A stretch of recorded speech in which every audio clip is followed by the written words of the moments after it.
Messieurs, bonjour. C'est toujours un plaisir de vous retrouver. Le sommaire de ce journal. Ce 17 mai, c'est la journée mondiale de l'hypertension artérielle. Selon l'Organisation mondiale de la santé, un adulte sur 3 souffre de cette affection cardiovasculaire. C'est donc la pathologie chronique la plus fréquente. Sensibiliser l'opinion aux perspectives couvre l'utilisation de l'Internet et les autres technologies de l'information et de la communication. C'est l'objectif de la Journée mondiale des télécommunications. L'événement est également célébré ce 17 mai. Et puis, qu'est-ce que l'ergonomie? Eh bien, c'est une science qui permet de booster les performances des ressources humaines d'une entreprise. Tout sur ce métier rare dans ce journal.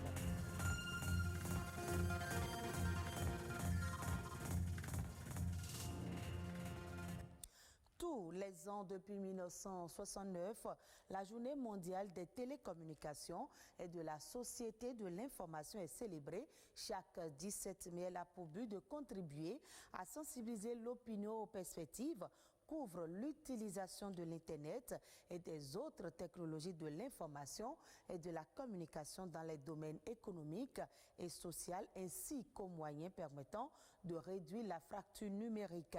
L'édition 2021 de cette journée mondiale est placée sous le thème « Accélérer la transformation numérique en ces temps difficiles ».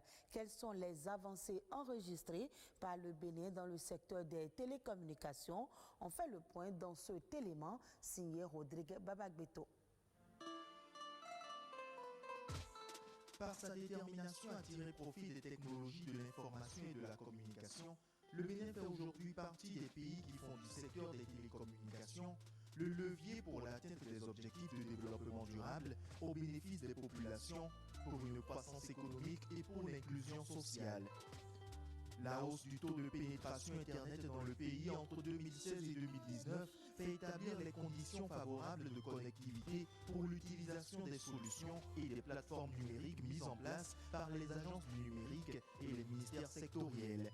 Le déploiement de la fibre optique dans les communes et l'initiative des points numériques communautaires ont permis le rapprochement du haut débit de plus d'1 million des citoyens répartis sur toute l'étendue du territoire national à travers la mise en place de lieux d'accès à Internet ouverts au public. Au 31 mars 2020, le taux de pénétration d'Internet avoisinait les 54%. Des défis demeurent cependant et ils doivent être relevés par les pouvoirs publics et les instances de réglementation et de régulation. Selon les données de l'Union internationale des télécommunications UIT, près de 3,6 milliards de personnes dans le monde ne sont toujours pas connectées à Internet, avec la majorité d'entre elles vivant dans les pays les moins avancés où en moyenne, à peine 2 personnes sur 10 sont connectées. La pandémie de Covid-19 a souligné combien il est urgent d'accélérer la transformation numérique et de progresser en vue d'atteindre les objectifs et les cibles du programme Connect 2030 afin de ne laisser personne de côté. Il urge donc de mettre en œuvre des politiques et stratégies dans le secteur des télécommunications en vue de permettre l'amélioration des soins de santé, l'accès à l'éducation, le développement des infrastructures et de l'innovation, la mise en place de systèmes intelligents de gestion de l'accès à l'eau et de l'assainissement, l'utilisation de méthodes mieux adaptées à l'agriculture pour réduire la faim et développer les résiliences face au changement climatique. Ce 17 mai est également dédié à la lutte contre l'hypertension artérielle. Plus de 70% des personnes qui en souffrent se trouvent malheureusement en Afrique, selon les statistiques de l'Organisation mondiale de la santé. L'hypertension artérielle peut endommager plusieurs organes vitaux comme le cœur et les reins. Son traitement et sa prévention reposent en grande partie sur des mesures d'hygiène de vie. Dans ce reportage, Héloïse Winator nous en dit un peu plus sur cette pathologie, les comportements à adopter pour être à l'abri de cette tueuse silencieuse.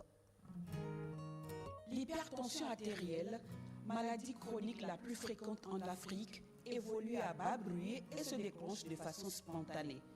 Elle est liée, selon les spécialistes, à une pression anormalement élevée du sang dans les vaisseaux sanguins.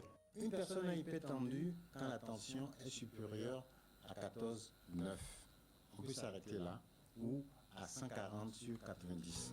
Elle constitue, lorsqu'elle n'est pas contrôlée, l'une des principales causes de complications des maladies cardiovasculaires ou neurodégénératives telles que l'infarctus du myocarde, l'accident vasculaire cérébral ou encore la maladie d'Alzheimer. Ce patient que nous avons voulu nommer Camus est hypertendu depuis plus d'une dizaine d'années. J'ai reçu un coup de fil d'un frère qui est tombé malade brutalement et qui s'est retrouvé à l'hôpital. Et ça m'a fait un coup de choc. La suite, c'est des accélérations de rythme cardiaque. Au point où le médecin qui m'a consulté m'a dit que c'est la tension qui venait de s'installer dans ma fille. Difficile d'y croire et pourtant Camus doit vivre avec cette maladie le restant de sa vie.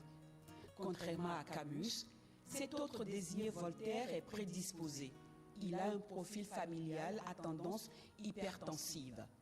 À la suite d'une succession d'événements douloureux, de décès, eh bien, le docteur m'a dit que ma tension était haute. C'est par la suite que j'ai interrogé mon frère et lui aussi dit qu'il est hypertendu. Plusieurs facteurs favorisent la survenue de l'hypertension artérielle et aucun symptôme apparent n'alerte le patient dans la plupart des cas. Au bien, 70 à 80% des cas, on n'a aucun symptôme. On s'ignore. Les causes, oui, mais il n'y en a pas. C'est un panier à crabe de causes. Il y a ceux qui sont obèses, il y a ceux qui vont manger trop salé, il y a ceux qui sont sédentaires, il y a ceux qui ont des problèmes donc, de sucre élevé dans le sang, donc de graisse dans le sang. Il y a ceux qui sont tabagiques alcooliques. La dépigmentation avec les dermocorticoïdes chez les femmes, les oesophages, quand on les prend. Oesophages, là, c'est pour éviter la grossesse. Des mesures hygiéno-diététiques seules ou le plus souvent associées à un traitement médicamenteux permettent de normaliser la pression artérielle. L'hypertension artérielle, aussi virulente soit-elle, peut être prévenue. Pour un hypertendu, le matin par exemple, il peut avoir un petit déjeuner complet, c'est-à-dire prendre du thé avec du lait écrémé, 100% écrémé. Il peut prendre des œufs avec très peu d'huile et vraiment voir pas du tout de sel. Éviter les bouillons, il n'y aura pas de bouillon de cube. Éviter les produits de conserve. À midi, il peut manger normalement la pâte, la sauce, mais une portion de pâte. Prendre beaucoup de fruits entre les repas ou avant les repas. Et pour le dîner, il faut manger léger, de la salade, ne pas manger très tard. Zéro tabac, zéro alcool, 5 portions de légumes et fruits riches en potassium, peu de gras, peu de salé, marcher, danser, bouger, c'est ce que recommande au Bénin le programme de lutte contre les maladies non transmissibles. Ne pas bouder le plaisir de table, mais tenir compte de ces composantes permettent de rallonger l'espérance de vie. Il faut donc observer ces règles pour vivre aussi longtemps que possible. Nous parlons toujours santé, mais cette fois-ci en Tunisie, le sport pour lutter contre l'obésité, alors que plus de 22% de la population est concernée par cette pathologie. Les médecins prescrivent désormais sur ordonnance la pratique d'une activité physique, un remède qui sert aussi à combattre le diabète et prévenir les risques des maladies cardiovasculaires, l'une des premières causes de mortalité dans ce pays. Au petit matin, dans ce parc de Tunis, Cédric Shelby commence sa marche quotidienne. Objectif, 10 000 pas, soit environ 7 km par jour, une discipline de vie que s'est imposée ce gestionnaire de projet depuis qu'il a été diagnostiqué d'un diabète à 48 ans. Donc je marche tous les jours parce que ça a été prescrit par mon médecin. Il m'est recommandé de perdre du poids et pour ce faire, il faut que je marche. Effectivement, ça fonctionne parce que j'ai perdu, le premier mois, j'ai perdu 6 kilos. Dans le pays, peu de Tunisiens pratiquent une activité physique, moins de 20% selon des études. Et dans les grandes villes, les endroits où marcher sont rares. Mais face à l'augmentation de l'obésité et des maladies cardiovasculaires, les médecins ont décidé de prescrire sur ordonnance le sport depuis 1 an. Nous avons une épidémie d'obésité qui est en train d'avancer à une allure incroyable qu'on voit chez les enfants. Et donc c'est vraiment à ce stade-là qu'il va falloir commencer à les encourager à faire du sport, Et ce qui est sûr, c'est que quand la maladie arrive, il va falloir les encourager un peu plus, mais il faut vraiment commencer très tôt. Et pour répondre à la demande, les salles de sport se multiplient dans la capitale et s'adaptent en proposant aux clients un accompagnement sportif et nutritionnel. Aujourd'hui, faire du sport, c'est important, mais ce n'est pas suffisant. Donc, il y a toute la partie nutritionnelle qui est aussi importante que le sport. Donc, on essaie de vraiment conseiller nos clients sur comment manger, surtout ce qu'il ne faut pas manger. Essayer de leur donner toute une hygiène de vie à adopter. Cette chaîne va lancer prochainement une plateforme entièrement digitale à un prix moins cher qu'un abonnement en salle pour démocratiser l'accès au sport et les conseils alimentaires sur tout le territoire. La dette publique du Ghana a grimpé à 78% du produit intérieur brut selon un rapport publié par le Fonds monétaire international. Cette hausse de la dette dans un contexte de rareté des ressources qui a exacerbé les besoins de lutte contre la pandémie de Covid-19 a coïncidé avec une augmentation des déséquilibres macroéconomiques. L'économie ghanéenne était déjà aux prises avec une hausse progressive de sa dette depuis la fin de son programme de réforme piloté par le FMI. Pour mettre en œuvre les programmes nationaux de développement, le gouvernement a multiplié les programmes d'emprunt, notamment sur le marché international de la dette.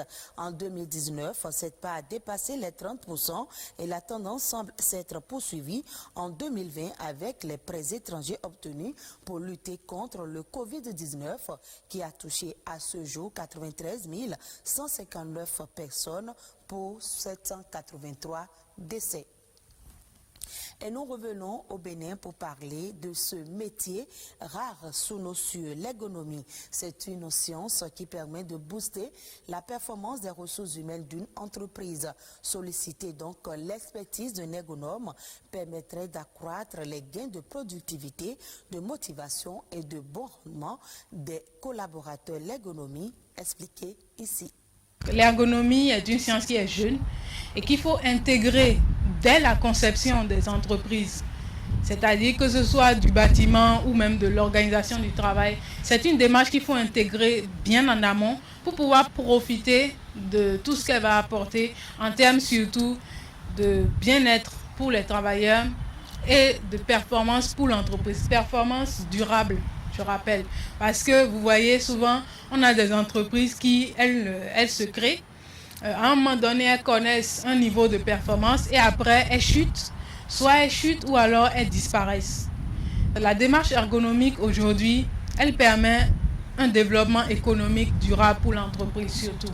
Je peux dire que je suis quand même la seule femme ergonome au Bénin. Donc c'est sûr que des ergonomes, vous n'allez pas en voir dans toutes les entreprises. Là, actuellement, moi, j'interviens en tant que consultante pour les entreprises, c'est-à-dire qu'à la demande d'un décideur d'une entreprise, ça peut être le DRH, le DAF, le médecin du travail, le DG, pourquoi pas. Moi, j'interviens à sa demande. Et aussi, n'oublions pas les représentants du personnel, le comité hygiène et sécurité, par exemple, pour une analyse des conditions de travail ou pour une problématique de baisse de performance ou pour de la baisse de la qualité du service rendu dans les entreprises qui sont dans le service ou encore pour une entreprise qui se rend compte qu'elle dépense beaucoup en termes de maladies professionnelles. Donc, dans ce cas-là, ces entreprises-là peuvent faire appel à un ergonome.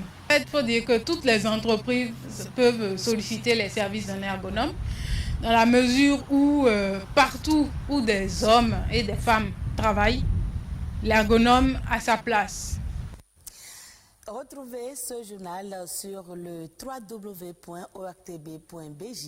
Merci à vous de nous avoir suivis.